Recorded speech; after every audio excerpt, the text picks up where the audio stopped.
Oke, sudah saya record teman-teman. Seperti biasa, kita mulai.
Oke, baik teman-teman. Kita mulai pada malam hari ini. Ya, Assalamualaikum warahmatullahi wabarakatuh. Salam sehat dan sejahtera untuk kita semuanya. Luar biasa dahsyat. Ya, kita pada malam hari ini dipertemukan dalam keadaan sehat dan tidak kurang pada suatu apapun, teman-teman. Luar biasa. Ya, malam hari ini kita juga akan membahas ya dalam acara brainstorming yang biasa ditampilkan pada minggu kedua setiap bulannya, teman-teman, yang dimana ini adalah murni materi pendidikan. Nah, pada malam hari ini ada yang spesial. Mengapa? Karena ada new materi, ya, karena kita memerlukan materi yang terupdate, yang terus bisa menambah, ya, wawasan kita akan perkembangan proyek. Nah, judulnya adalah bertema komersial proyek. Ya, diselenggarakan oleh Yayasan Kereta Yuskei Nusantara. Nah, kita akan simak, insya Allah sekitar 1 jam ke depan.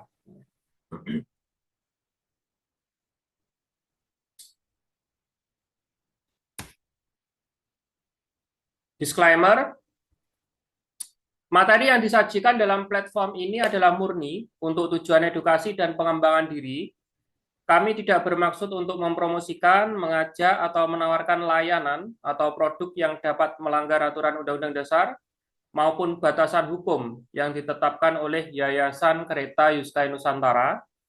Segala bentuk investasi atau pengambilan keputusan yang dilakukan adalah sepenuhnya tanggung jawab dan inisiatif individu. Kami menganjurkan agar setiap keputusan penting didasarkan pada penelitian yang cermat dan konsultasi dengan ahli terkait, teman-teman. Ya, ini disclaimer-nya sudah saya sampaikan. Nah, kita masuk pada acara inti untuk menghemat waktu, ya. Nah, komersil proyek atau proyek komersil, ya. Apa itu? Nah, di sini kita akan bahas fase komersial. Nah, fase komersial itu adalah tahap di mana perusahaan sudah tidak lagi berfokus hanya pada pengujian produk atau validasi pasar. Fase prakomersial, ya, melainkan telah memasuki tahap penjualan, distribusi, dan pertumbuhan pendapatan secara masif dan berkelanjutan. Nah, berhubung produk utama yang dia berikan oleh Unity Strings Technologies Incorporation, ya, sebagai perusahaan, ya, tempat kita untuk mendukung sesuai dengan visi misi bersama, teman-teman. Maka, ya, yang kita bahas di sini adalah produk. Nah, produknya itu adalah proyek komersil itu sendiri, ya. Apa itu proyek komersil? Kegiatan pembangunan atau inisiatif yang dirancang untuk tujuan bisnis, perdagangan, atau menghasilkan keuntungan secara ekonomi. High risk to profit. Ya. Di dalam perusahaan startup nih teman-teman, itu jelas mengandung resiko tertinggi teman-teman. Resiko paling tinggi dalam setiap usaha, yaitu berada pada perusahaan startup. Ya. Mengapa sih kok adanya pada perusahaan startup kok enggak bukan perusahaan-perusahaan pada umumnya? Karena ciri dari perusahaan startup itu adalah memberikan sebuah produk layanan yang inovatif, ya, yang sekiranya belum ada di pasar dan bahkan belum ada di dunia. Kalaupun sudah ada, itu dia memberikan sebuah layanan atau sebuah teknologi baru yang berbeda dengan yang lainnya. Nah, jelas ini diawali oleh ide. Ya, yang memiliki ide ini adalah Mr. Yunitsky karena beliau adalah seorang visioner yang melihat permasalahan yang ada di bumi yang kita tempati ini. Ya. Permasalahannya sangat banyak, teman-teman. Ya. Dari mulai pencemaran lingkungan, ya, titik jenuh transportasi yang ada, yang memakan begitu banyak korban, ya. Kemudian apa itu namanya, industri yang merugikan, ya, kelestarian alam dan lain sebagainya. Maka beliau memiliki sebuah ide. Bagaimana nih kita bisa membangun sebuah produk, menciptakan sebuah produk sebagai solusi dari permasalahan secara global yang dihadapi oleh bumi yang kita tempati ini. Nah, karena kita itu visinya itu menyelamatkan bumi, jelas di sini ada jutaan jiwa manusia, ya, jutaan tumbuh-tumbuhan, jutaan hewan, dan begitu banyak ekosistem yang ada di dunia ini, teman-teman. Ya.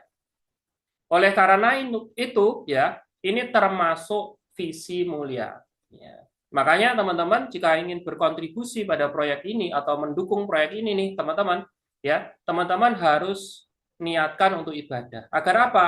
Nanti dunianya dapat, akhiratnya juga dapat. Belum mengapa, Pak? Karena untuk menyingkirkan ya duri di jalan saja, hanya untuk menyingkirkan duri di jalan saja nih teman-teman. Itu pahalanya luar biasa nih teman-teman.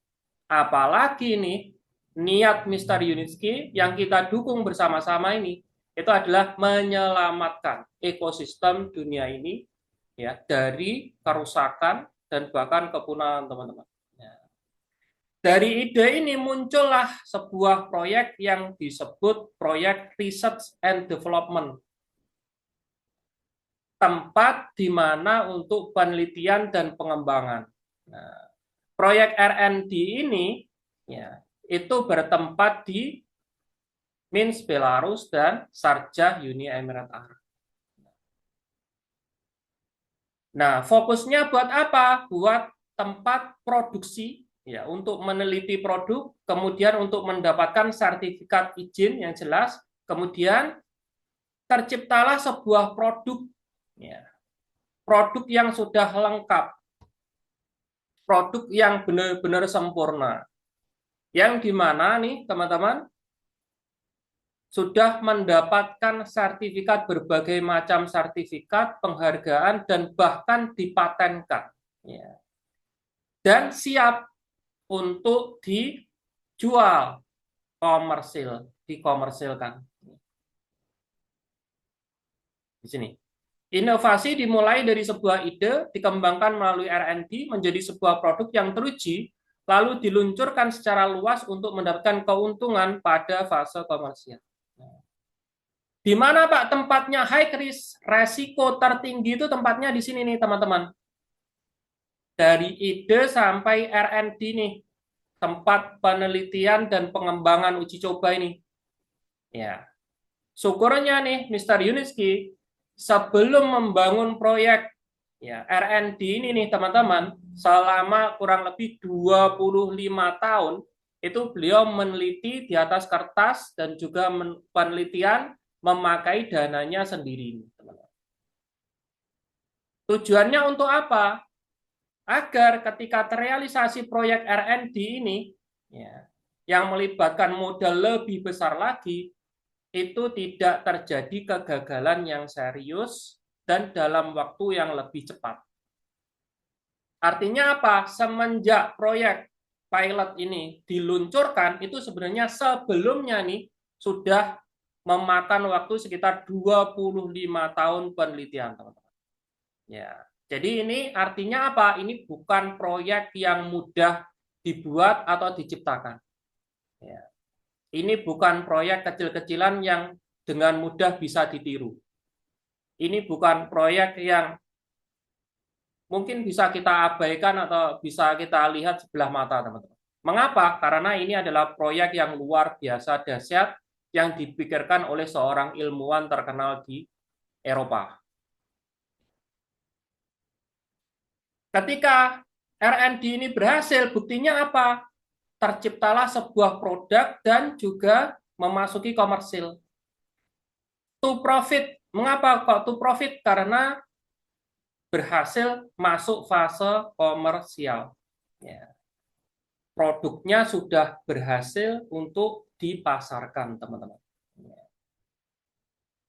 Jadi kita sudah, singkatnya kita sudah keluar dari fase resiko besar yang dimiliki oleh semua perusahaan startup yang ada.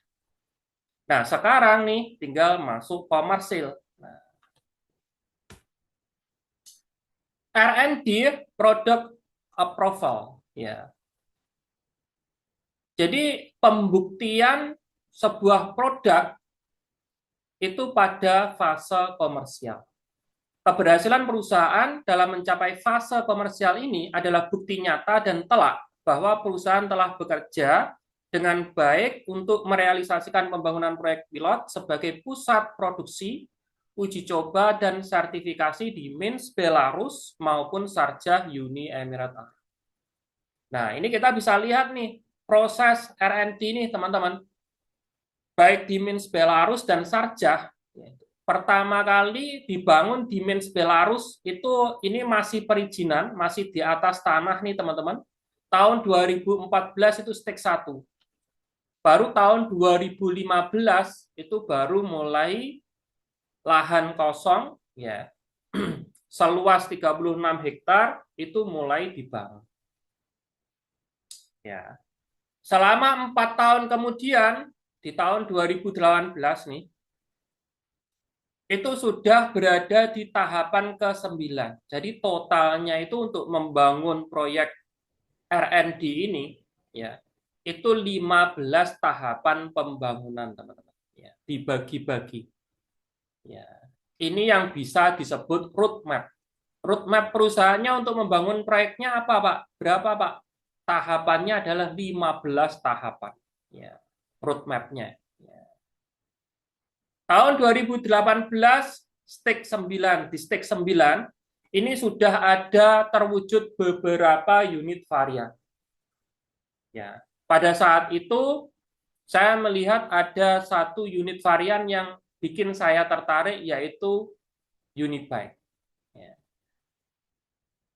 Berisi 2 penumpang, ya, kecepatan 150 km per jam untuk transportasi perkotaan.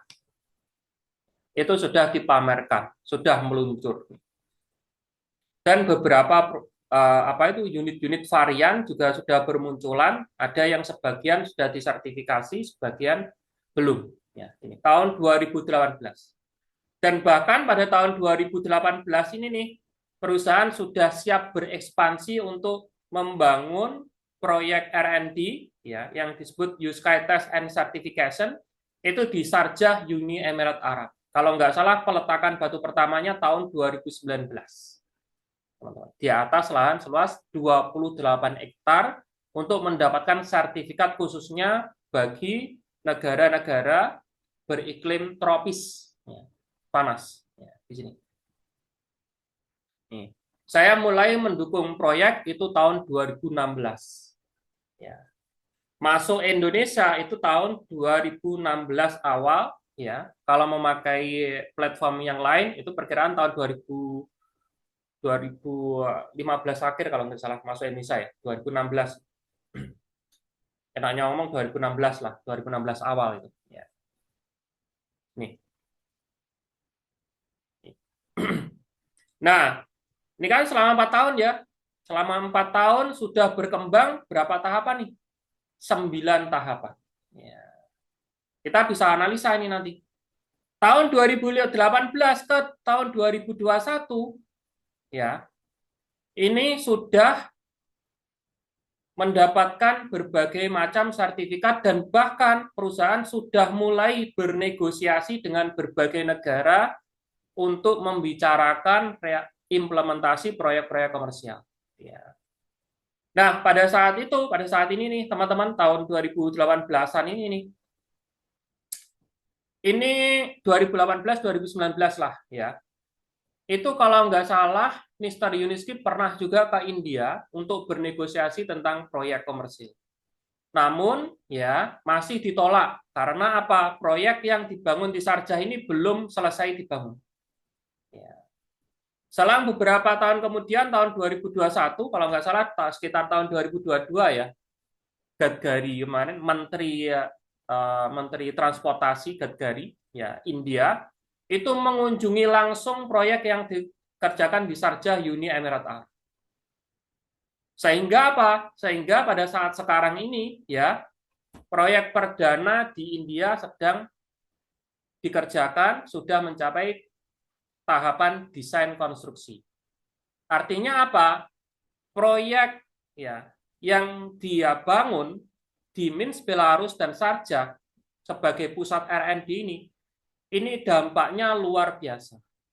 Kita bisa melihat negara sebesar India itu dari awalnya negatif menjadi positif karena apa? Karena melihat approve, terbukti. Ini produknya ada, ya. Ini bisa dikendarai. Ini luar biasa. Aku kepengen bawa teknologi ini ke negaraku. Nah, seperti itu, teman-teman. Inilah pembuktian. Kalau tanpa R&D proyek ini, ya, itu maka perusahaan nggak bisa jualan apapun. Apalagi proyek di berbagai negara omong kosong, ya, nggak bakalan ada. Nah, dari tahun 2018 ke 2021 nih, teman-teman, ini berapa tahun nih? 3 tahun ya. Itu perkembangan steknya stek 9 sampai stek 12. Ya. Ini bisa lebih cepat, namun di tahun 2020 ada tragedi, yaitu virus COVID-19. Itu perusahaan sangat kesulitan. Mengapa? Karena sebagian besar bahan-bahan baku, baja-baja yang pilihan, yang untuk membuat atau membangun proyek percontohan ini, itu sebagian besar impor, teman-teman. Sedangkan impor kan pakai kapal nih, lewat laut ya. Nah, pada saat COVID-19, ya, itu ditunda semuanya, sehingga waktunya molor, nggak sesuai dengan jadwal. Jika nggak sesuai dengan jadwal, waktunya tertunda, secara otomatis apa? Biayanya meledak, teman-teman.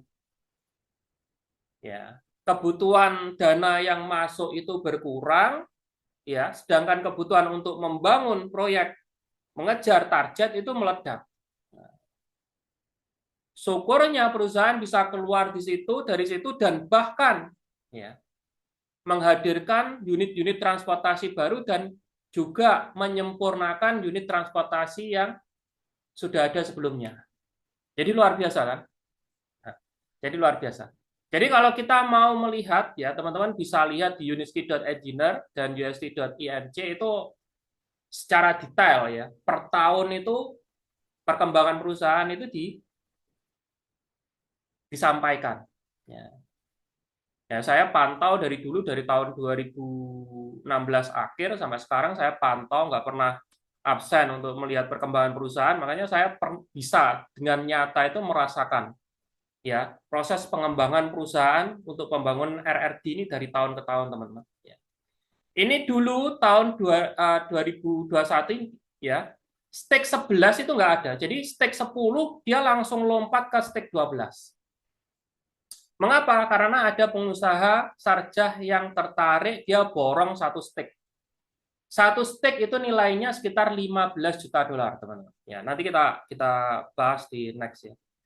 Saya mohon maaf ya sekali lagi teman-teman ya. Saya malam ini ya itu apa itu menjelaskannya agak lambat karena saya kurang begitu sehat ya teman-teman ya. Jadi kurang fit. Sekali lagi mohon maaf jika ada ini ya kesalahan atau kurang enak gitu ya. Tapi nggak apa-apa, saya lanjut ya. Jadi tahun 2018 ke 2021 itu hanya waktu dalam 3 tahun itu perkembangan sticknya padahal sudah diborong sama pengusaha sarjah itu stick 11 ya. Jadi 10 ke 12 langsung loncat. Itu berapa ini teman-teman? 12 kurangi 9 berarti berapa? 9, 10, 11, 12. 3 stick. Ya. Dalam waktu 3 tahun ya memerlukan waktu 3 stick. Jadi setiap tahunnya 1 stick. Beda dengan tahun 2014 ke 2018 nih. Ya. Dalam waktu 4 tahun 9 stick sudah selesai. Nah, di sini setiap ke tahun ini tahun 2021 ke tahun 2025 nih, ya. Ini waktunya juga 4 tahun nih, teman-teman. Tapi menyelesaikan stick 12 ke stick 14. Jadi 2 stick saja. Ya. 4 tahun selesai 2 stick, saat ini sudah masuk stick 15. Sehingga nanti ketika stick 15 selesai komersil, sudah perusahaan sudah hasilkan keuntungan, ya kan? Kita close stick di sini. Kita berharap semua bahwa ketika perusahaan sudah hasilkan keuntungan dan bahkan bagi-bagi keuntungan, stick 15 ini tetap dibuka sehingga peluang untuk ambil bagian lebih besar lagi itu kita bisa ambil. Nah, loh Pak, mengapa ini perkembangan stick dari awal sampai akhir ini makin lama kok makin lambat nih perkembangannya? Mengapa? Ada nggak yang bisa jawab, teman-teman? Karena yang kita bangun ini bukan hanya aset berwujud, namun aset tidak berwujud. Yang sulit itu aset yang tidak berwujud. Ya. Stake 1 hingga stake 9, ini perusahaan hanya fokus membangun gedung dan membangun teknologi yang selama 25 tahun sebelumnya mendapatkan penelitian oleh Mr. Yunitsky. Jadi tinggal aplikasi-aplikasi cepat sekali, teman-teman. Dari mulai tahun 2018 ke 2021, ini perusahaan sudah sibuk ngurusi selain penyempurnaan teknologi dan apa itu namanya target-target untuk pembangunan aset-aset yang berwujud nih teman-teman. Perusahaan juga sibuk mengejar intangible aset atau aset-aset yang tidak berwujud. Apa itu? Hak paten. Hak paten udah ratusan kita dapat teman-teman. Ya. Kemudian apalagi? Sibuk ke sana kemari di berbagai negara ikut pameran transportasi. Agar apa? Agar terkenal. Sehingga mendapatkan penghargaan. Ya, mendapatkan berbagai penghargaan, salah satunya Golden Chariot. Penghargaannya salah satu transportasi terbaik di dunia. Ya. Dan juga kerjasama proyek-proyek komersial agar dapat bergerak dengan cepat. Nah, ini membutuhkan biaya nggak intangible asset nih? Intangible asset ini bisa juga membutuhkan biaya jauh lebih besar daripada pembangunan proyek, teman-teman. Ya, namanya aset tidak terwujud. Enaknya ngomong gini loh. Kita jualan apa itu produk kerajinan. Mungkin produk kerajinan mungkin apa itu namanya kalau dari bambu gitu kan. Ya, kita mungkin beli bambu, kita rajin sendiri, jepret-jepret gini gitu. Nah, kalau kita jualnya ke media sosial, kita pasti promosikan ya. Kalau kita promosikan pakai FB ad nih, teman-teman, itu berbayar. Promosi itu tuh bisa juga lebih mahal nilainya daripada produk kita sendiri. Tapi harapannya apa? Harapannya agar dapat pelanggan. Agar apa? Agar suatu saat nggak perlu promosi lagi, kita sudah terkenal, kita bisa jualan. Kan seperti itu. Nah, hampir sama dengan proyek ini, teman-teman. Perkembangan proyek ini. Contohnya. Ya, tahun 2021 ke 2025, ini perusahaan makin makin intens ya untuk membangun intangible asset dan menyelesaikan target-target proyek yang belum selesai, teman-teman. Makanya makin lama nih. Buktinya apa, Pak? Buktinya sudah masuk ya berbagai macam delegasi-delegasi dari berbagai dunia ya untuk mengunjungi proyek-proyek yang kita bangun di Minsk, Belarus dan Sarjah nih. Dan juga sudah berdiri nih perusahaan-perusahaan rekanan Uniski String Technologies di berbagai negara untuk merealisasikan proyek-proyek komersial. Ya. Dan berbagai macam sertifikat izin-izin yang lengkap. Nah ini teman-teman, ini makanya ini dari stake 12 ke 15 ini makin lama. Nah, karena kita ini sekarang ini sudah masuk proyek komersil nih teman-teman, ya kita sudah bertengger di stake 15 tahun 2025 saat sekarang ini.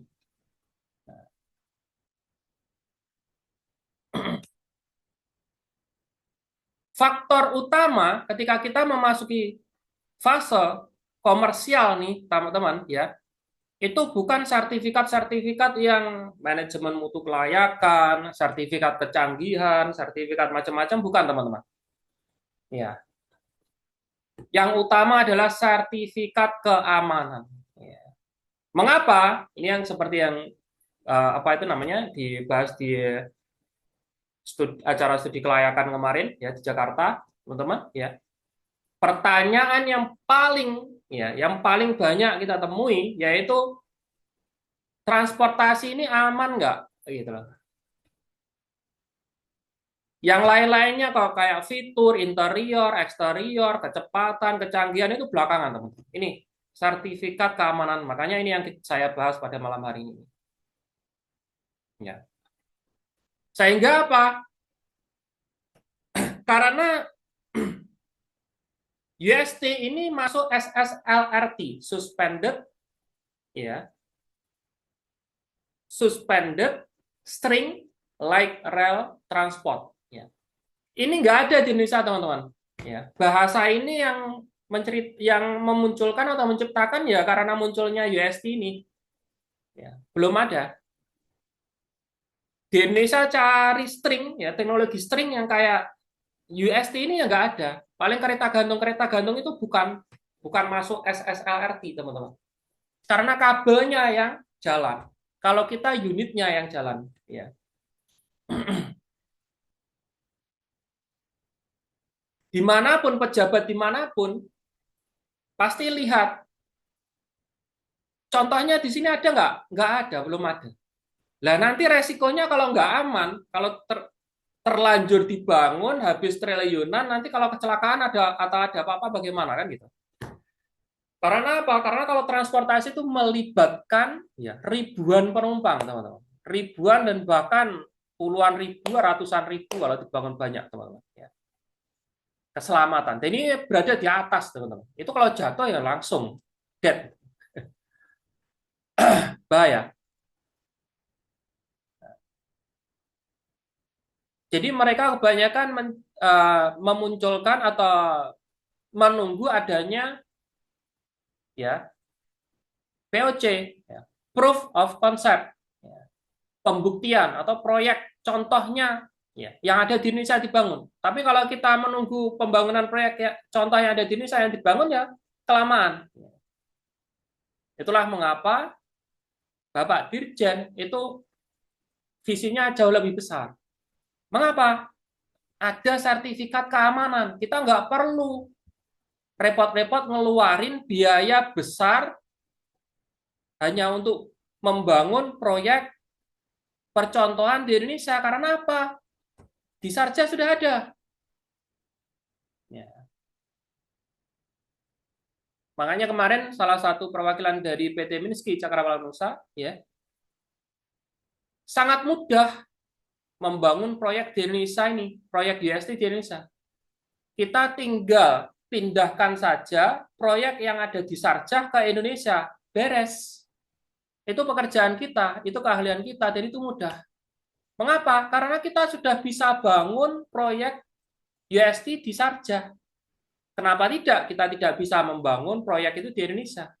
Teknologinya sama, pabriknya sama, produknya sama.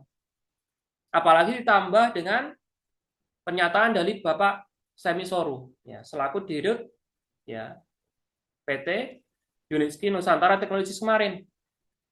Ya. Unit varian itu didatangkan langsung dari Belarus. Sama konsepnya. Ya. Stringnya didatangkan dari Prancis kalau nggak salah. Jadi tinggal masukkan aja, tinggal rangkai aja di Indonesia, beres. Ya, seperti itu. Nah, di sini nih teman-teman, sertifikat keamanan kita di Sarjah ini sudah dapat 2 nih, ngantongin. Ya. Pada tahun 2021, kompleks UST di Sarjah disertifikasi untuk persyaratan keselamatan oleh organisasi internasional independen TÜV SW. SW ini bukan Skyway ya, bukan ya. TÜV SW ini ya namanya organisasi internasional yang bertugas untuk menyertifikasi. Teman-teman bisa lihat berbagai macam sumber tentang TÜV SW ya. Sertifikat ini menegaskan keamanan teknologi dan berlaku untuk komponen utama, kompleks transportasi dan infrastruktur UST. Jembatan layang, transportasi kereta api tali, mobil listrik, roda baja, U-Pod dengan sistem kontrol otomatis, menara jangkar dan pendukung, stasiun penumpang dan layanan termasuk stasiun kontrol dan bengkel. TÜV SW adalah organisasi yang menyediakan solusi di bidang kualitas, keselamatan, dan pembangunan berkelanjutan yang mengkhususkan diri dalam pengujian, inspeksi, audit, sertifikasi, dan pelatihan. Organisasi ini dievaluasi dan diakreditasi termasuk ISO 17020, ISO 17021, ini standar internasional teman-teman ya, oleh berbagai badan nasional dan internasional untuk profesionalisme, etika, keandalan, dan independensi. Artinya apa? 2 sertifikat ini itu sudah lebih daripada cukup untuk melihat string transport yang diproduksi oleh Unitski String Technologies Incorporation ini berlaku secara internasional, aman untuk diimplementasikan. Dengan adanya sertifikat keamanan ini, ruang gerak kita untuk memasuki berbagai negara itu sangat cepat, teman-teman. Kalau nggak ada, repot sekali nih, teman-teman. Repot sekali, ya. Sangat lama nanti. Itulah mengapa kemarin di Indonesia itu ada beberapa proyek yang MOU, dan bahkan sudah siap untuk studi kelayakan. Ya. R&D proyek yang berperan sebagai pusat produksi, penelitian, dan pengembangan sehingga melahirkan sebuah produk yang siap dipasarkan dalam skala global. Produk yang dimaksud adalah kompleks transportasi infrastruktur UST Transport, ya, sumber pendanaan masyarakat atau dengan cara crowdfunding. Ya. Komersial proyek, ya, proyek komersial adalah sebuah kompleks transportasi sebagai produk perusahaan yang dimana berperan sebagai sumber keuntungan bagi perusahaan. Pendanaannya disokong oleh pemerintah dan swasta melalui institusi keuangan. Ya, ini adalah R&D proyek yang ada di Minsk Belarus dan Sarjah yang kita dukung bersama, teman-teman. Nah, ini adalah proyek-proyek komersial, contohnya di sini yang akan dibangun di berbagai wilayah di Indonesia dan bahkan di berbagai negara ini, proyek komersial. Ya. Nah, perbandingannya ya teman-teman, perbandingannya di sini ini R&D, ini komersial proyek ya. R&D, pembangunan proyek didanai oleh para kontributor dari rakyat biasa di seluruh dunia termasuk kita. Ya. Melalui 15 tahapan pembangunan dengan estimasi biaya 15 juta dolar setiap tahapannya. Ya. Total membutuhkan biaya 225 juta dolar, belum terhitung kenaikan biaya eksternal. Jadi kalau satu tahapan itu estimasi 15 juta dolar, teman-teman. Kalau 15 tahapan, jadi 15 kali 15. Temunya 225 juta dolar nih, teman-teman. Ya, ini pernah disampaikan oleh Solar Mavlov ya, dulu ya. bagian board director, ya, Skyward Community. Ya, di awal dulu, sekarang sudah pensiun, dia fokus di bagian kemitraan saja, ya, teman-teman. Tapi sekarang tentunya ini semakin mahal karena apa itu namanya kendala COVID-19 dan kemudian berbagai macam kendala dan tentunya kenaikan bahan baku untuk pembangunan, teman-teman. Nah, ini sini. Tapi kita hitung rata-rata sekian lah, ya. Namun nih, teman-teman, ya, jika kita lihat perbandingannya dengan komersial proyek, seberapa besar, kita bisa lihat dari sini. Seberapa besar potensi, ya, keberlangsungan bisnis kita di sini. Pembangunan proyek didanai oleh pemerintah atau investor institusi yang memiliki modal tanpa batas, ya. Menurut teman-teman nih, ya, kalau modalnya rakyat biasa seperti kita nih, teman-teman, dengan dibandingkan dengan investor institusi yang modalnya tanpa batas, banyakkan mana? Banyakkan mana nih? Ya jelas banyakkan investor institusi. Nanti kita bahas investor institusi itu siapa gitu kan. Apa saja gitu. Ya. Kemudian poin yang kedua adalah biaya pembangunan per kilometer itu 10 sampai 15 juta dolar, teman-teman. Per kilometernya loh, 10 sampai 15 juta dolar. Nilai proyek itu sama dengan nilai proyek sepanjang 15 sampai 22,5 km, setara dengan biaya untuk pembangunan proyek R&D. Nilai proyek nih teman-teman, kalau disamakan nih, 15 tahapan yang kita bangun dari mulai tahun 2014 sampai sekarang, sampai nanti tutup stek 15 itu teman-teman ya. Itu nilai uangnya nih, modalnya itu sama dengan proyek komersil sepanjang antara 15 sampai 22 km, teman-teman. Ya. Bayangin. Nah, 15 sampai 22 km ini setara satu proyek yang ada di Indonesia saja loh. Gila nggak? Paham nggak? Yang saya maksud itu paham nggak? Proyek yang kita bangun 15 tahapan pembangunan pakai uang-uang kecil-kecil ya, ada ratusan ribu jutaan ya untuk kontribusi ya. Maksudnya ratusan ribu rupiah bukan dolar ya kan. Jutaan rupiah ya. Diakumulasi sampai nanti tutup stake itu sekitar 225 juta ya. Kelebihannya mungkin ya 300 juta dolar lah. Nggak banyak kelebihannya ya. Itu setara dengan proyek komersial. Satu proyek komersial sepanjang 15 sampai 22 km. Bayangin. Nah, pertanyaannya kita punya berapa proyek komersial? Kalau kita perbandingannya satu saja sudah ini, dananya sudah sama nih. Terus nanti kalau ada proyek komersial lagi baru, komersial lagi baru, komersial lagi baru, komersial lagi baru. Nah, ini tinggal keuntungan luar biasa besar, berlipat-lipat, teman-teman. Luar biasa dahsyatnya. Bagi yang menyadari dan paham apa yang saya maksud pada malam hari ini. Ya. Dan mengerikan, saya saja merinding kalau ibaratnya benar-benar menyadari bahwa ini potensi luar biasa besar. Kita lanjut. Di sini nih, teman-teman. Yang berkontribusi adalah yang memiliki. Ya, sekali lagi ya, teman-teman ya. Yang berkontribusi adalah yang memiliki. Nah, di sini research and development yang berkontribusi membangun siapa? Orang-orang biasa seperti kita-kita. Yang mendukung siapa? Orang-orang biasa. Sedangkan proyek komersil yang berkontribusi siapa? Pemerintah atau investor institusi proyek.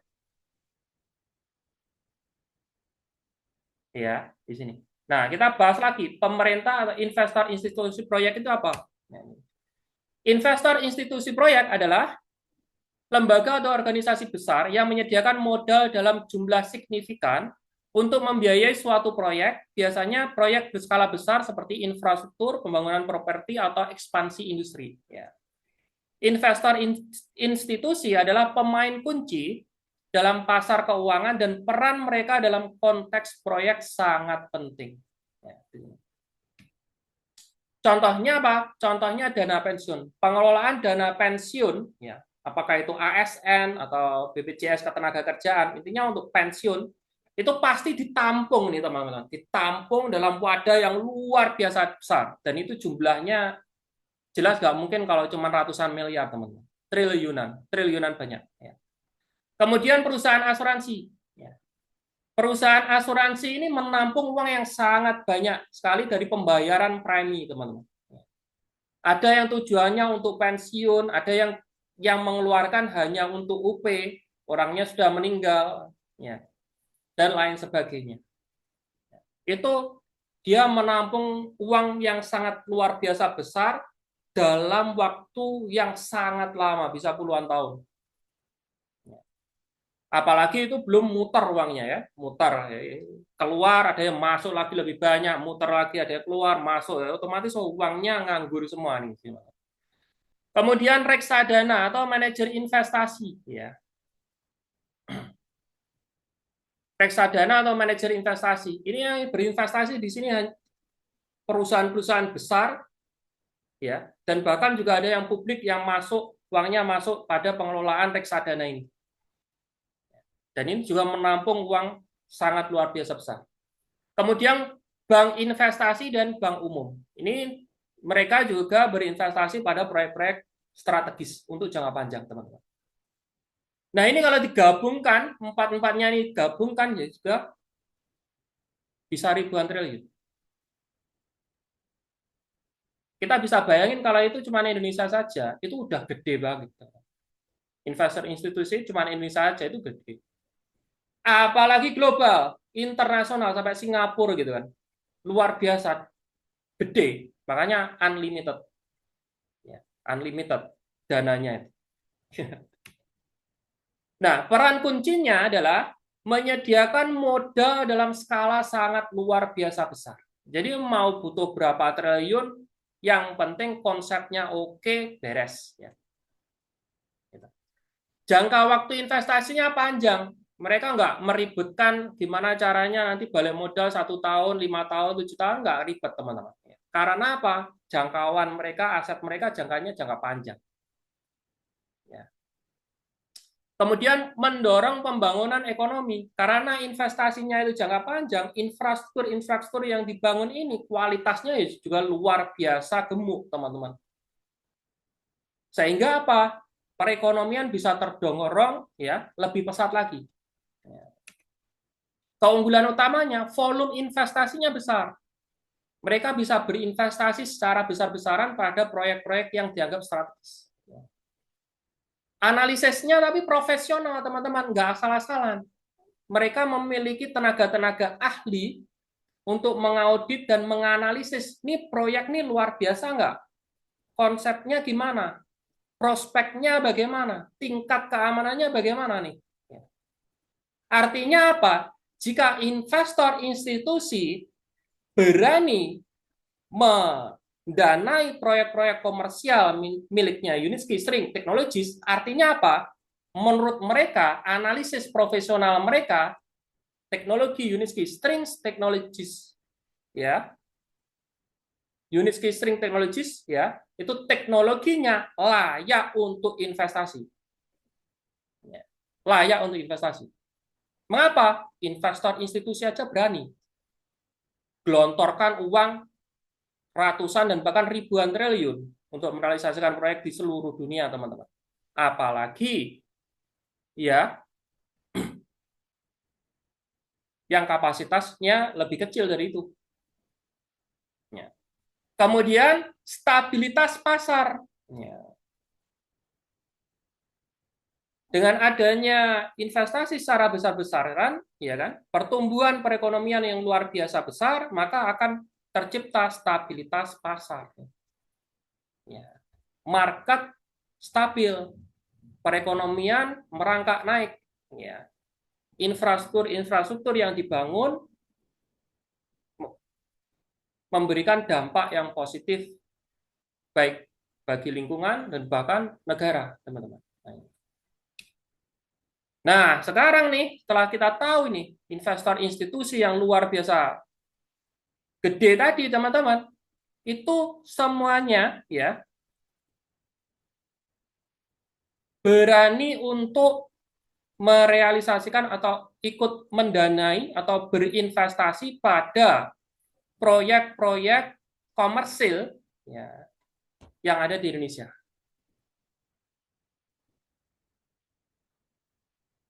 Nah, proyek komersil ini nih, ya, itu hasil dari apa? Hasil dari produksi research and development. Kalau nggak ada research and development, ya nggak ada yang namanya proyek komersil ini, teman-teman. Produk-produk UST itu nggak ada. Sekarang yang mendanai research and development ini siapa? Honor. Honornya siapa? Honornya siapa? Lah kita masih ragu-ragu ya. Masih galau ya. Gitu. Lah udah tahu kayak gini loh. Masih ada yang galau, ragu-ragu ya, cemas gitu. Nah ini, ownernya siapa? Nah ini ownernya ini Merdeka.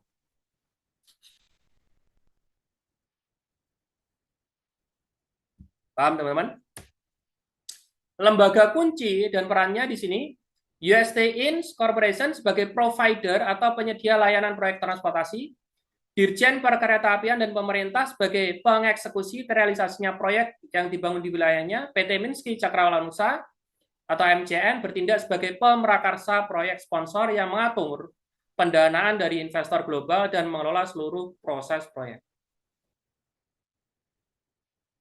Jadi UST Incorporation ya bekerja sama dengan PT MCN ini nih teman-teman, datang ke pemerintah Indonesia nggak hanya menawarkan proyek tapi juga menawarkan pendanaan.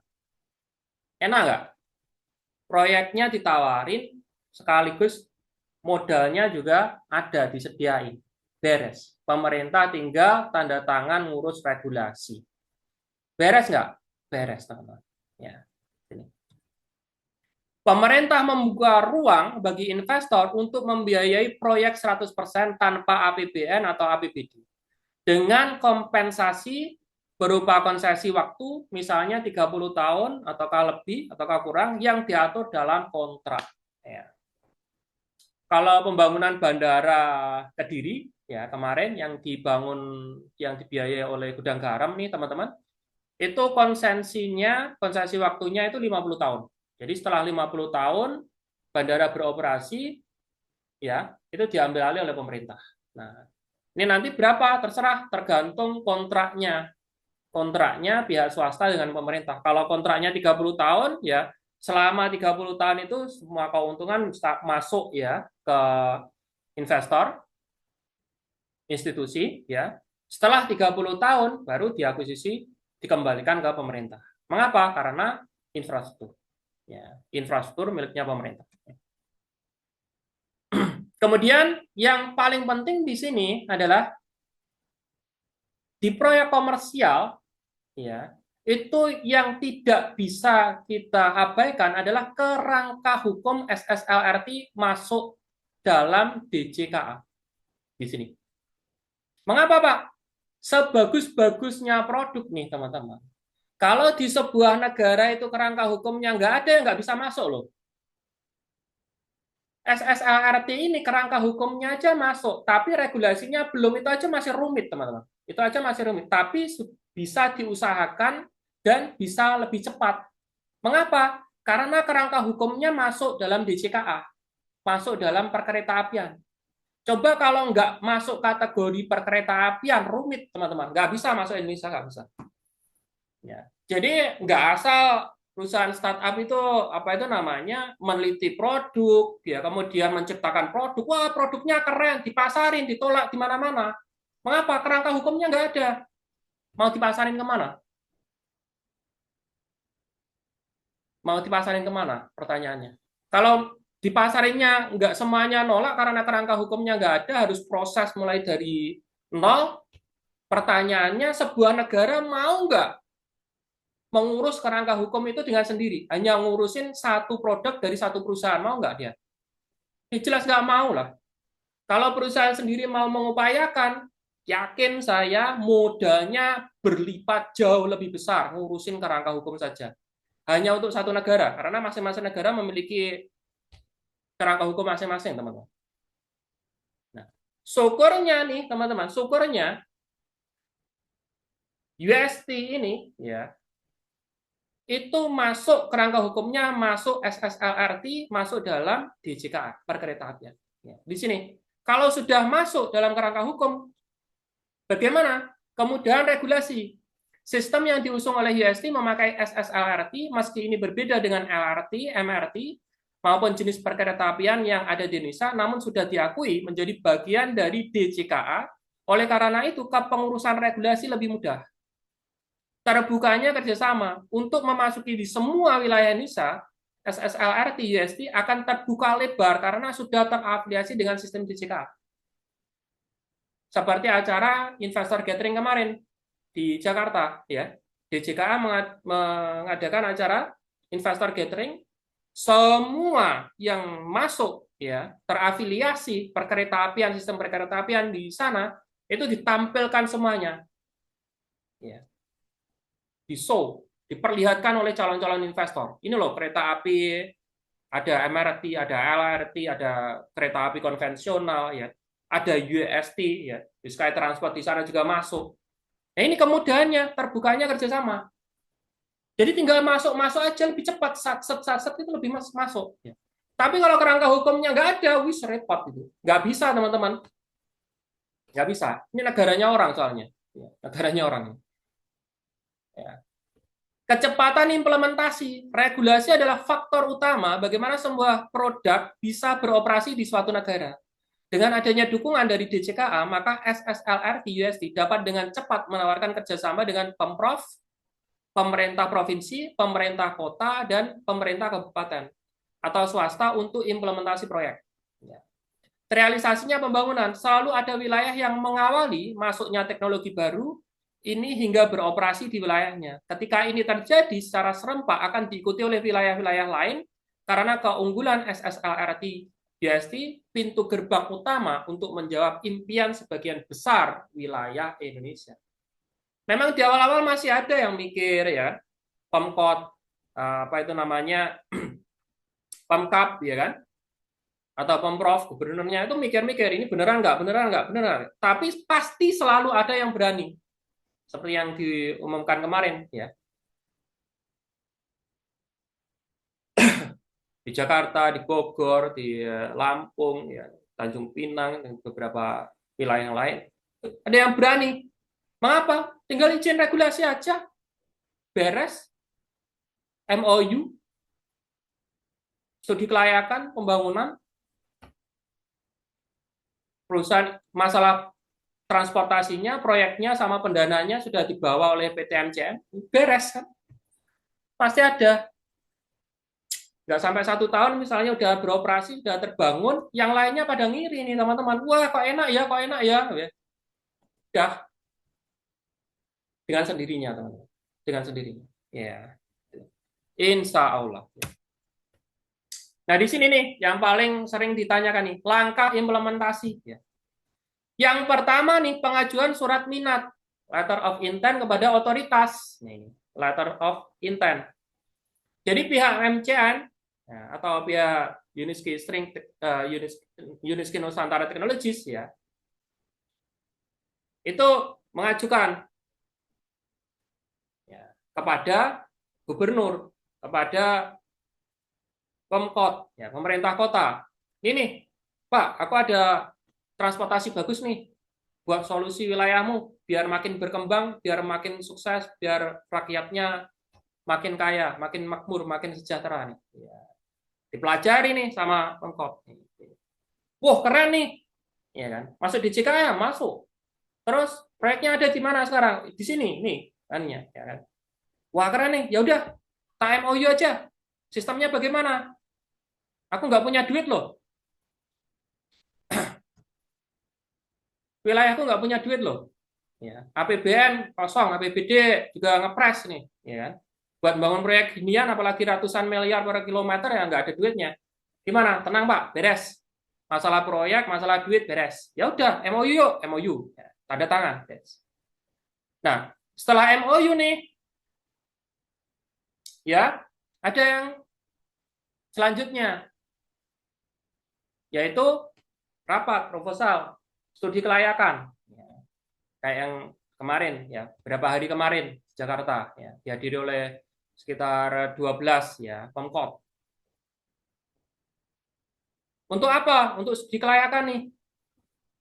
Nah, studi kelayakan ini ternyata ribet sekali, teman-teman. Ya, makanya pihak MCN itu menggandeng juga yang namanya Malcon Group sebagai proyek manajemen konsultan (PMC). Ya, itu juga mendampingi investor juga untuk mensukseskan yang namanya studi kelayakan ini. Kajian-kajiannya untuk apa itu namanya keberlangsungan proyek ini, pokoknya dia ngurusin masalah kebutuhan demi kebutuhan yang dibutuhkan untuk implementasi proyek yang urusannya pada regulasi. Ya. Ya. Di studi kelayakan ini juga didampingi oleh PU. Ini nanti di apa itu namanya tiangnya dibangun di mana, arahnya di mana. Nah, ini kalau tiangnya ini nanti melewati lahannya pemerintah, itu harus izin juga. Nah, ini yang masuk apa itu namanya yang dibantu oleh Malcon Group tadi. Kalau misalnya melewati pengembang, harus sewa. Tapi juga bisa gratis kalau kita bisa melobi pengembangnya. Dari pengembang, ini aku transportasi, tak buatin stasiun di sini, kamu investasi aja sekalian di sini, gratisin dong ini. Buat apa? Buat perumahanmu makin lancar. Ya. Buat perumahanmu nilainya makin mahal. Ya. Buat merekmu makin terpercaya. Ya. Nah gitu. Jadi kerjasama di sini. Ini juga ribet sekali nih studi kelayakan nih. Nah biasanya nih studi kelayakan ini dalam keadaan normal itu sekitar 6 bulan teman-teman. Sekitar 6 bulan. Tapi itu tergantung ya. Karena ini memang ribet ya. Maksudnya ini praktek langsung di lapangan nih dan membutuhkan berbagai banyak pihak. Ya. Nah, oleh karena itu studi kelayakan ini nggak gratis. Studi kelayakan ini nggak gratis, bayar. Ya. Yang bayar siapa Pak? Ya MCN. MCN duitnya dari mana ya? Investor institusi. Ya, gitu. Paham ya teman-teman ya? Nah, ketika studi kelayakan ini beres ya, selesai ya, baru perjanjian konsesi disepakati antara investor, Pemkot, ya pemerintah, ya DJKA itu ini perjanjian konsesi nih ya disepakati. Oh, hitung-hitungannya begini, yang dibangun begini, jadi sudah dipatenkan nilainya segini, nanti pembangunannya di sini beres, semuanya beres ya kan. Akhirnya perjanjian konsesi. Nah, setelah perjanjian konsesi baru PT MCN tadi mengajukan ke UST, ya, ke induk Belarus, ya, atau Discovery lah berarti ya, untuk pembangunan, untuk pemasanan. Nah, di sini ada pembayaran di sini, lisensi baru, pembayaran lisensi di sini. Nah, ini masih serangkaian prakonstruksi teman-teman, pra pembangunan. Ya. Setelah kontrak ini ditandatangani nih, disetujui oleh UST, maka UST akan meluncurkan desain konstruksi untuk apa? Pembangunan. Mulailah baru setelah itu pembangunan. Pembangunannya ya tergantung ya. Bisa memakan waktu beberapa bulan, bisa memakan waktu 1 sampai 2 tahun, tergantung panjangnya ya, tergantung panjangnya. Ya. Panjang lintasannya yang dipesan. Gitu. Jadi prakonstruksi ini bisa lama juga bisa ini intinya masuk pada studi kelayakan. Kalau studi kelayakan ini cepat ya semuanya cepat. Karena ini kan studi kelayakan ini tinggal tanda tangan aja nih perjanjian konsesi ya. Tanda tangan beres 1 hari udah beres ya teman-teman ya. Untuk mengajukan kontrak UST ini juga 1 hari juga beres ya. Yang paling lama ini studi kelayakan ini. Makanya perkiraan waktunya sekitar 6 bulan. Ya. Nah, keuntungannya apa? Keuntungan perusahaan induk dari penjualan lisensi setiap proyek komersial yang berhasil mendapatkan kontrak. Ya, ini menjadi sumber penghasilan perusahaan utama dan membuka pintu gerbang penghasilan berkelanjutan tanpa batas dari layanan maintenance dan repair. Jadi ketika perusahaan itu menjual proyek komersil itu belum putus di situ penghasilan atau keuntungan perusahaan. Karena apa? Karena yang namanya proyek komersil ini, nih teman-teman, itu dia butuh, ya, butuh perawatan, ya. Kalau ada yang rusak butuh mengganti juga, ya, untuk operasional juga, teman-teman. Dan itu selalu dicek setiap bulan itu. Nah, biaya-biaya itu juga salah satu keuntungan. Meskipun itu juga nantinya akan diakuisisi oleh pemerintah, misalnya konsesinya waktunya 30 tahun sudah beres, diakuisisi oleh pemerintah, perusahaan Indo itu terus mendapatkan penghasilan. Mengapa? Karena selama transportasi UST itu beroperasi, ya, dia membutuhkan yang namanya biaya maintenance dan repair. Dan ini jelas aliran dananya langsung masuk ke perusahaan induk. Ya, di sini. Nah, kemudian bagaimana nih perusahaan bisa masuk dalam kapasitas hektokorn? Ya. Hektokorn adalah perusahaan bervariasi, bervaluasi di atas 100 miliar. Ya. Proyek komersial adalah tiket untuk memasuki bursa saham sehingga perusahaan dapat meraih posisi hektokorn dengan nilai setidaknya $1 per lembar saham. Gimana nih caranya hektokorn? Jadi hektokorn dengan valuasi di atas 100 miliar dolar. Satu-satunya cara hanya IPO, teman-teman. Komersial proyek ini adalah pintu pembuka perusahaan menuju hektokorn dengan cara IPO. Paham? Jadi proyek komersial ini proyek yang benar-benar serius bagi perusahaan. Nah, ini kita kaji juga apa sih syarat untuk IPO? Ya. Persyaratan untuk listing di London Stock Exchange, ya, itu nilai kapitalisasi pasarnya itu minimal 30 juta euro. Saham yang dipegang publik itu minimal 10% dari total saham perusahaan. Kita udah masuk karena yang dipegang itu sekitar bisa dipegang untuk publik itu sekitar 30%, teman-teman. Ya. Laba dan rekam jejak harus memiliki rekam jejak laba operasional yang solid selama 3 tahun terakhir. Jadi selama 3 tahun berturut-turut ada di laporan keuangannya menghasilkan laba bersih. Jadi perusahaan ini sudah beroperasi, teman-teman. Sudah menghasilkan laba.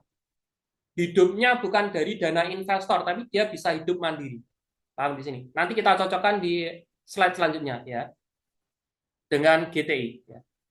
Dokumentasi diwajibkan menerbitkan prospektus komprehensif. Ya. Jadi prospektus ini sudah dibuat sama perusahaan. Ya.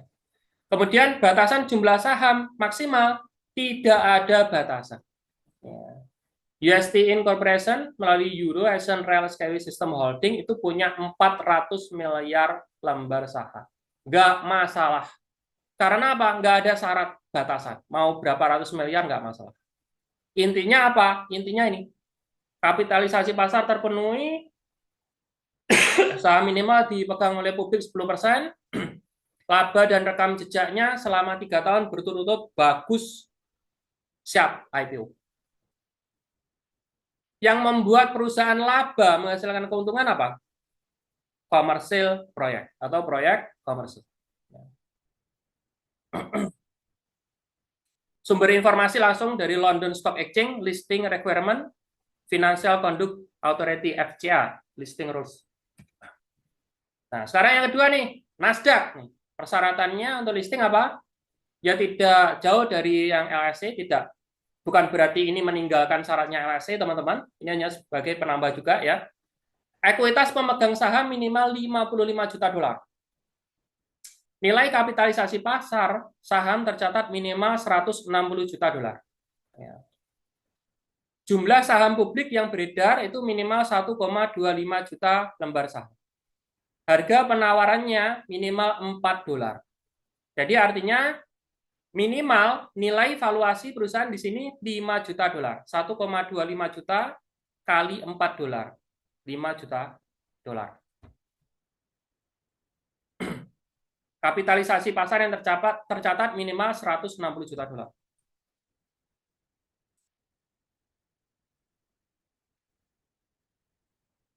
Nah, ini maksudnya 5 juta dolar ini ya, nilainya itu yang dipegang oleh publik ya.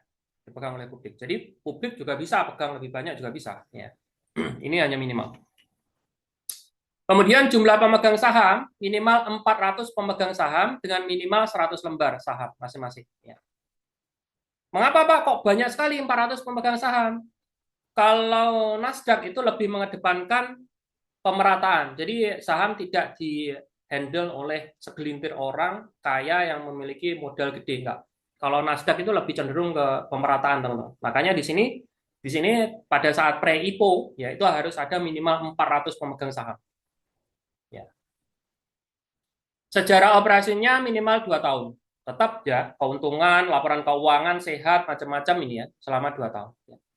Batasan jumlah saham tidak ada batasan maksimal juga. Mau berapa ratus miliar seperti punya Eurasian Railway System Holding yang 400 miliar masuk juga di Nasdaq. Ya. Sumber informasinya langsung dari Nasdaq. Ya. Beres? Sah? Sah. Nah, sekarang kita cocokkan sama berita yang ada di GTI. GTI, ambang profitabilitas untuk dividen. Untuk mulai membayar dividen, remunerasi kepada investor, pendapatan GTI dan portofolio grup perusahaan IST harus melebihi biaya pembiayaan aktivitas operasional sebesar 40%. Syarat utama perusahaan membagikan dividen harus menghasilkan keuntungan ya di atas aktivitas biaya operasional sebesar 40%. Biaya operasionalnya berapa nih? 100 juta dolar. Keuntungannya harus berapa? 140 juta dolar. Yang 100 juta dolar buat biaya operasional, yang 40 juta dolar dibagi 2. 30 juta dolar, ini di sini ya. Minimal 30% ini. 30 juta dolar dibagikan ke pemegang saham, para owner, angel investor, yang 10 juta disimpan. Nah, minimal ya, minimal di sini ya.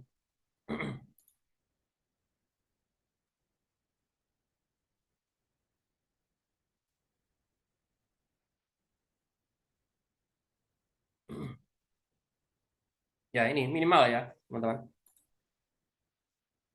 Jika kondisi ini terpenuhi, sebagian besar laba akan diinvestasikan kembali untuk pengembangan portofolio perusahaan dan sisanya minimal 30% akan digunakan untuk membayar remunerasi kepada investor. Pencapaian indikator yang dipersyaratkan direncanakan pada tahun 2025.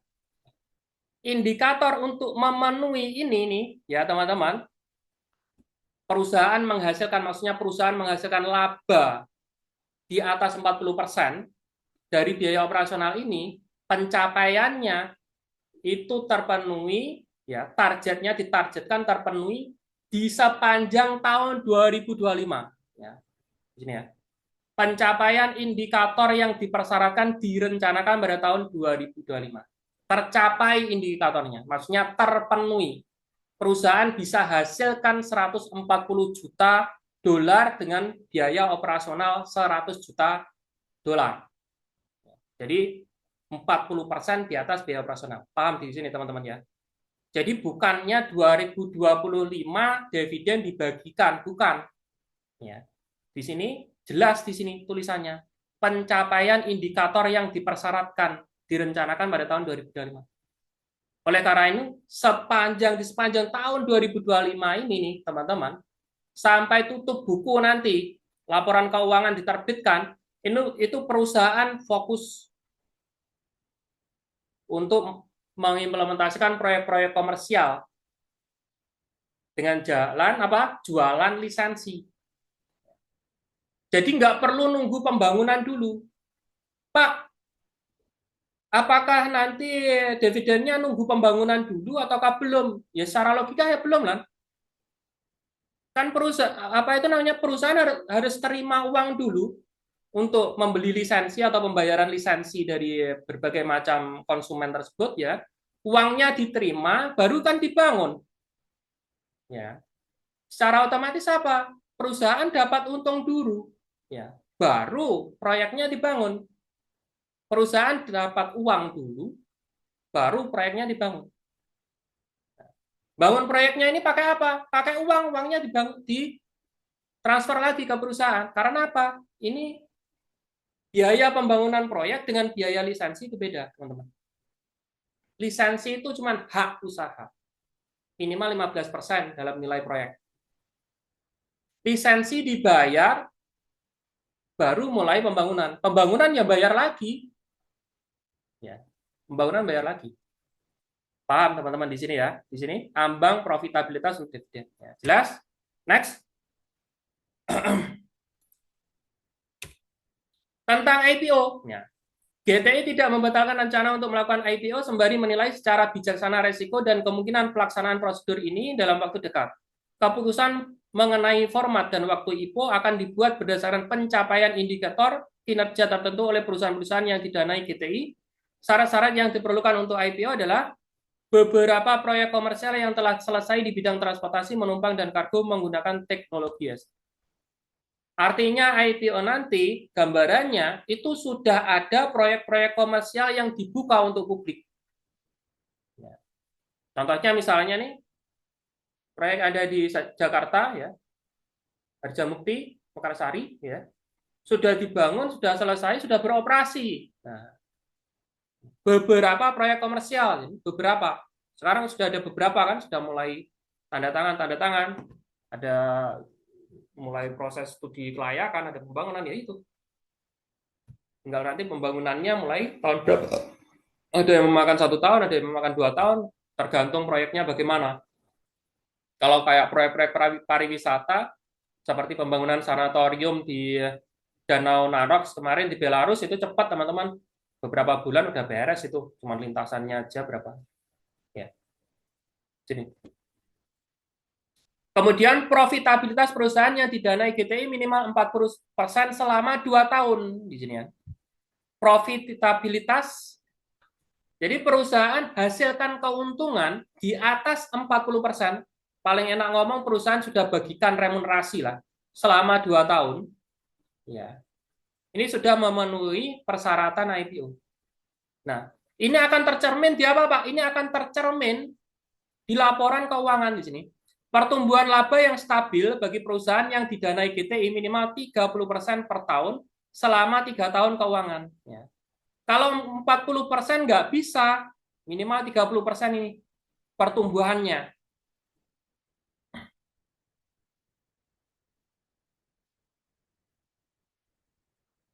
Ini akan sangat terbaca di laporan keuangan dan sebagai salah satu kajian di prospektus yang dilampirkan sebagai syarat untuk IPO. Kita bisa lihat nih, waktu antara 2-3 tahun matching nggak sama syarat yang diberikan sama LSE sama Nasdaq tadi.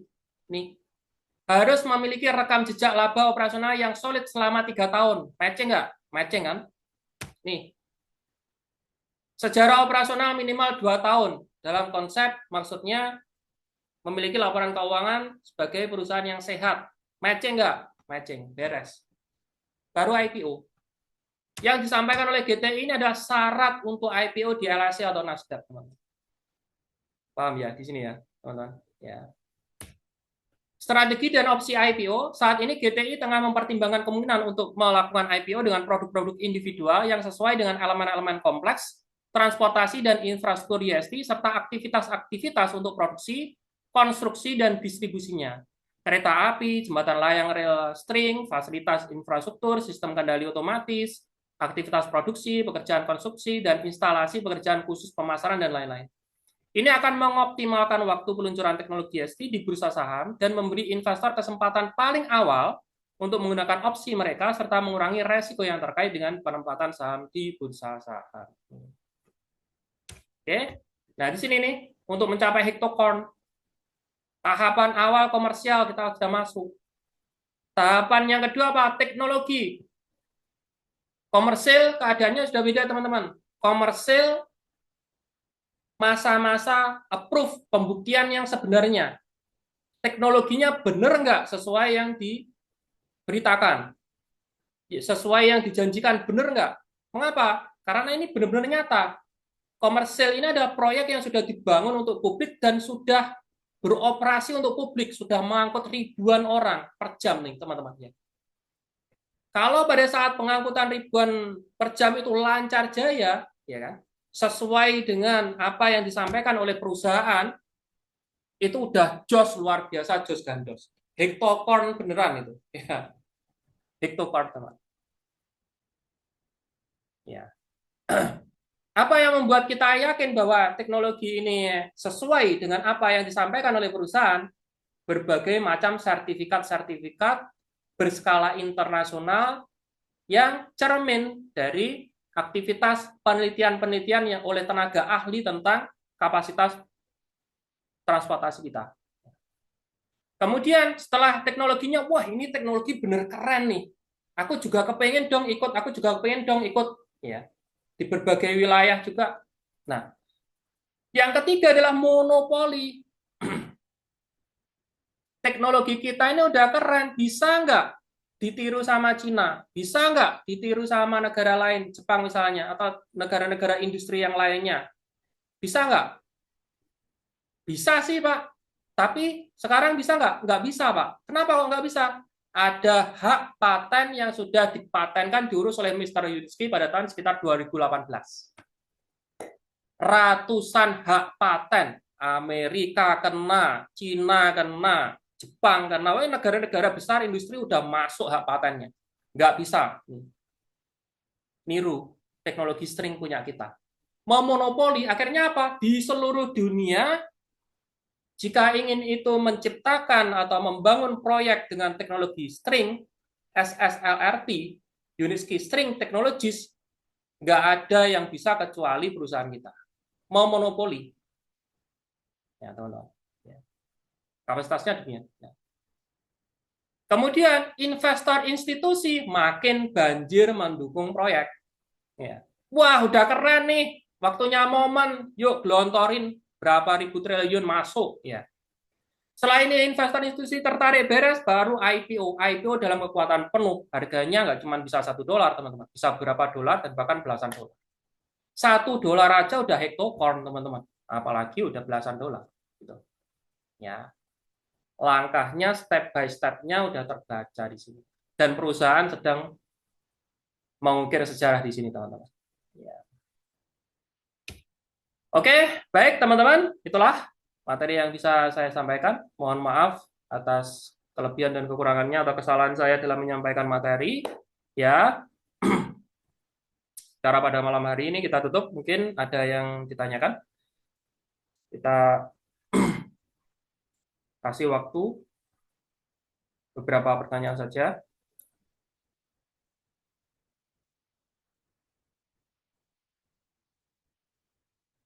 Mataram hadir, luar biasa, jos. Ya.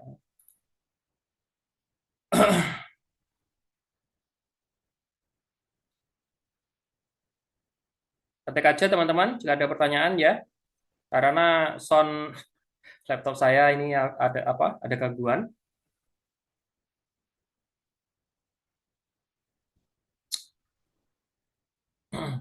Oke.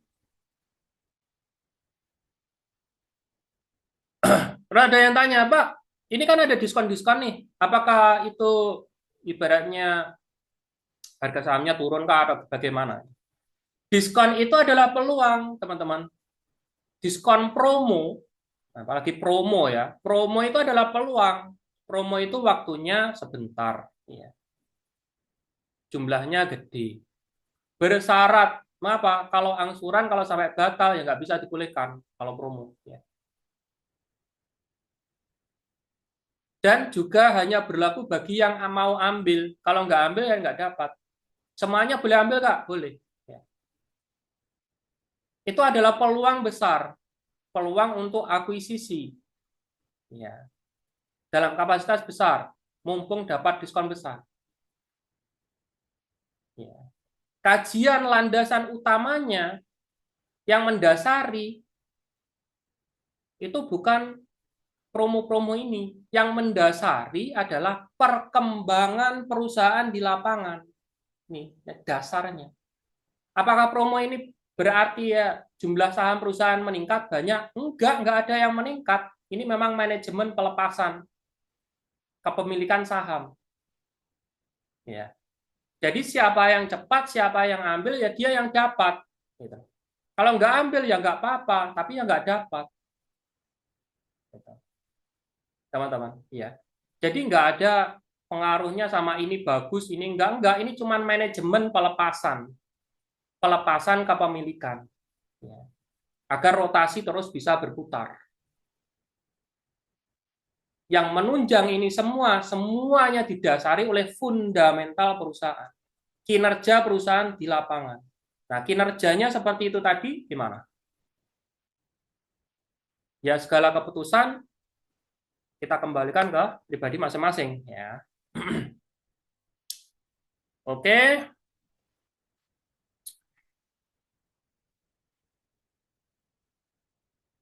menurut pemaparan tadi, secara rumusan kalkulasi berarti sudah bisa IPO paling cepat kalau memenuhi semua kriteria yang mungkin Bapak Julfa bisa memberikan tanggapan. Ya benar kan, perkiraan saya juga sudah ini kan ke grup juga kemarin kan. Kalau semuanya sudah beres, misalnya tahun depan itu memang benar-benar remunerasi dibagikan, 2028 udah persiapan untuk IPO. IPO belum bisa jual ya kita ya. Nanti IPO mungkin jual enggak. IPO itu belum. IPO itu yang dijual itu saham jaminan dari perusahaan. Karena tujuan IPO itu kan untuk mendapatkan modal sebanyak-banyaknya bagi perusahaan. Jadi setelah IPO itu perusahaan nggak malah makin kecil, nggak malah gede.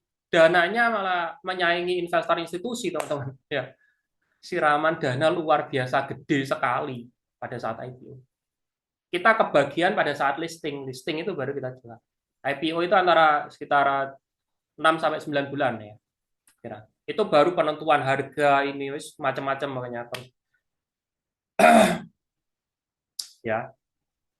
Baru listing, setelah listing itu kalau bisa ya, kalau nggak mepet benar-benar jangan buru-buru jual karena itu set luar biasa itu nanti kenaikannya ya. Karena apa? LSE sama Nasdaq itu kenaikan nggak dibatasi ya Indonesia. Kalau Indonesia itu ada arah ya, auto reject atas. Jadi dalam satu hari itu kenaikan dibatasi. Cuman kalau nggak salah 25%. Ya. Setelah itu nggak bisa naik lagi, kecuali besok lagi itu arah. Tapi kalau di LSE sama Nasdaq ini jaringnya nggak ada teman-teman. Kalau naik ya udah naik aja sekalian naik berapa persen, ratusan persen sehari itu. Jeriat. Ini makanya hati-hati ya. Hati-hati untuk memanajemen aset.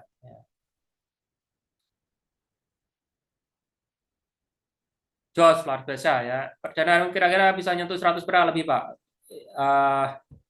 Remunerasi ya, saya nggak bisa ngeramal kalau itu, teman-teman. Ya, saya nggak bisa ngeramal kalau itu. Karena ya kita hanya bisa melihat. Jadi perusahaan itu merahasiakan juga proyek-proyek yang sudah deal itu dirahasiakan juga, teman-teman. Jadi ya perusahaan kasih gambaran itu kan. Dan hati-hati sekali ya, perusahaan itu hati-hati sekali ya. Apalagi tentang proyek komersil ya. Salah satunya di Indonesia itu kemarin, itu saya Pak, saya cuman kasih banner loh. Banner kayak kayak apa itu namanya? Saya nyontek ya. Saya nyontoh sama kayak berita media nasional yang lain ya. Estimasi proyek ya. 2 triliun itu kan. Memang estimasinya kan segitu kan. Kalau misalnya 6,6 triliun gitu kan di proyek di apa? Harjamukti Mekarsari gitu kan. Itu kan ada berita juga estimasi proyek sekian sekian itu kan. Saya kasih apa itu namanya konten rekamannya Pak Sani Soru ya, membicarakan padahal bukan membicarakan tentang apa macam-macam, intinya cuma membicarakan tentang ruang lingkupnya cuma masalah strategi UST untuk memasuki Indonesia itu memanfaatkan bahwa keterbatasan fiskal ya, pendanaan fiskal di APBN APBD kita bisa masuk dengan membawa proyek sekaligus modalnya gitu kan. Cuman itu kan kemarin teman-teman pasti ada yang itu teman-teman lihat di ini kehapus nggak ada semua. Saya take down. Kenapa? Saya di telepon sama ini apa dihubungi sama manajer. Ya, langsung untuk take down ya. Manajer saya dari Jerman ya. Itu dari Jerman itu dihubungi langsung dari Belarus. Ya, dari Jerman dihubungi langsung dari Belarus. Ini tolong apa konten-kontennya Pak Julfa yang agak provokatif loh. Padahal ya nggak provokatif sih. Take down, hapus. Ya udah take down hapus. Gila nih. Terus setelah itu Unitsky Strings Technologies ya, berita teman-teman lihat berita di apa itu Facebook ya.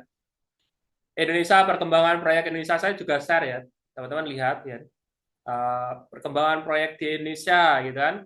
Apa itu namanya LRT Harjamukti Jakarta, kemudian Bogor gitu kan. Ada poin-poinnya itu loh. Ada 4 poin ya, Lampung gitu kan. Diberitakan juga, sensi ini ya, apa itu namanya perusahaan sensi sama saya ini. Nunggu jangan keduluan apa jangan duluin perusahaan nih biar perusahaan yang umumkan dulu baru Pak Julfa. Yes, nggak apa-apa. Jadi makanya repot juga. Oke. Ibu belum bisa jual saham yang tepat kan Pak? Pada saat listing Pak ya, pada listing itu harganya udah naik turun naik udah listing itu udah kita mau beli mau jual itu terserah gitu.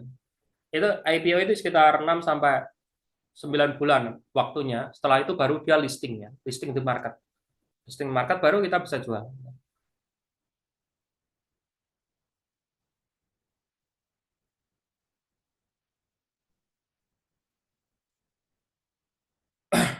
Ya ini ya, sudah ya, sudah saya bahas ini ya. Kemudian untuk pengembangan proyek lintasan UFlash di Colorado,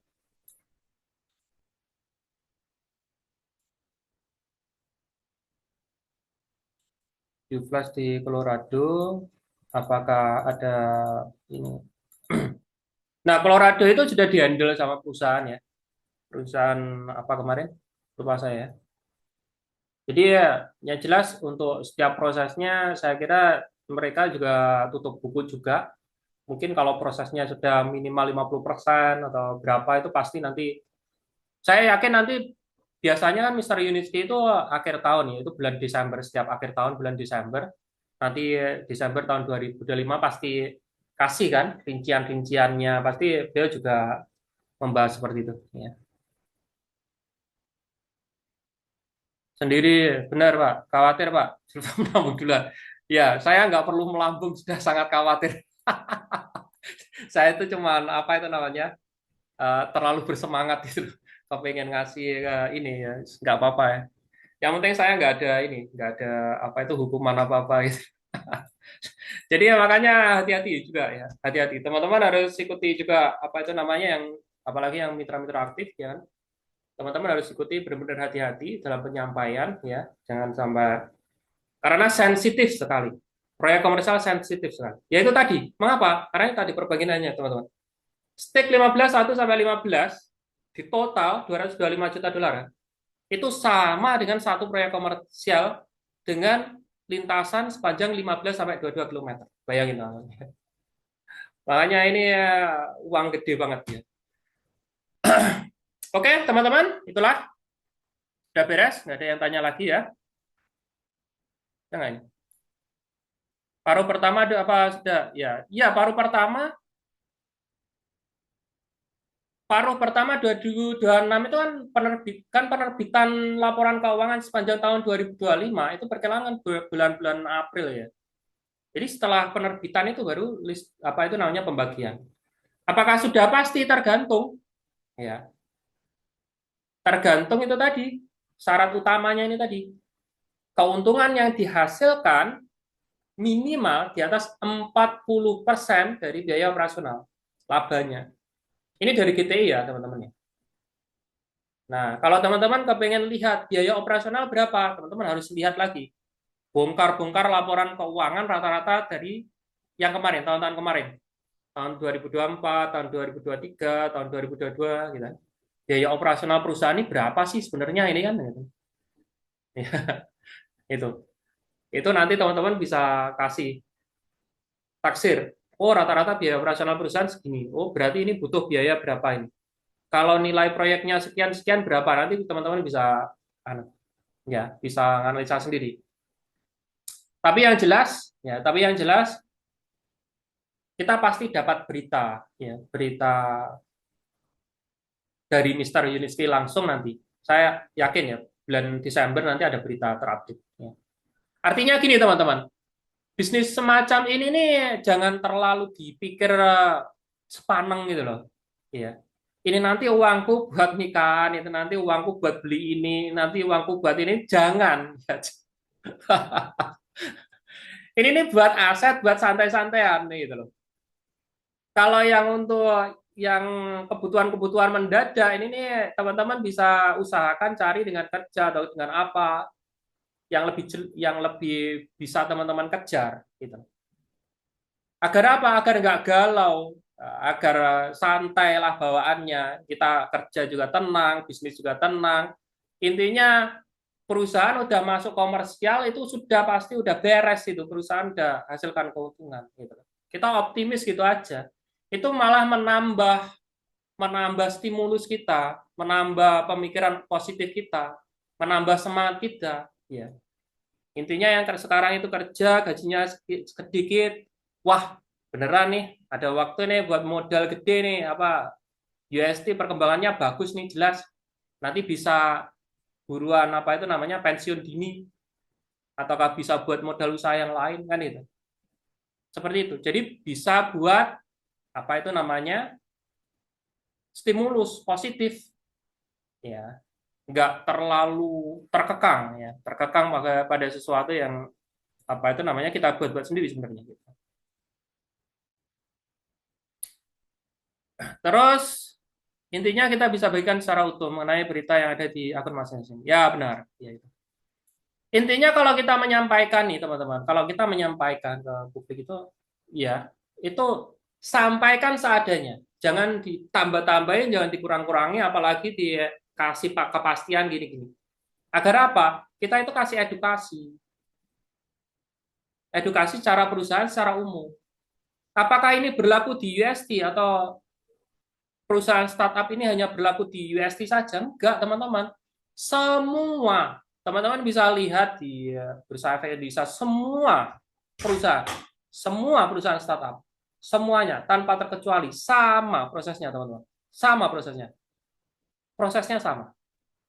Hanya saja hanya saja ini kita kan proyeknya yang beda, kita lebih ampuh cuman gitu kan. Proyeknya itu infrastruktur nih. Ampuh ini ya. Kalau dibandingkan retail ya hektocorn loh teman-teman ya. Hektocorn di atas 100 miliar dolar valuasinya bayangin. Itu enggak semua perusahaan bisa masuk kategori hektocorn dan kita menuju ke sana. Luar biasa. Luar biasa. Oke, cukup teman-teman. Ya, terima kasih waktunya karena sudah malam mungkin insya Allah ya tolong doakan kesehatan saya membaik ya terus saya bisa sehat saya juga doakan teman-teman semuanya agar diberikan kelancaran rezeki diberikan kesehatan juga diberikan apa itu namanya kemudahan dalam setiap urusan kalau yang sakit segera disembuhkan teman-teman juga saya minta untuk mendoakan saya saja juga untuk kesehatan saya juga biar sehat juga biar makin sama-sama lancar insya Allah sudah tidak ada hambatan. Minggu depan kita ketemu lagi di acara partner class ya. Materinya tetap sama dengan kemarin tapi kita lebih lebih membahas ya, membahas tentang UST-nya ya. 5 kecerdasan super kita bahas di UST-nya ya. Oke, sukses selalu teman-teman semuanya. Assalamualaikum warahmatullahi wabarakatuh. Sehat dan salam sejahtera untuk kita semuanya.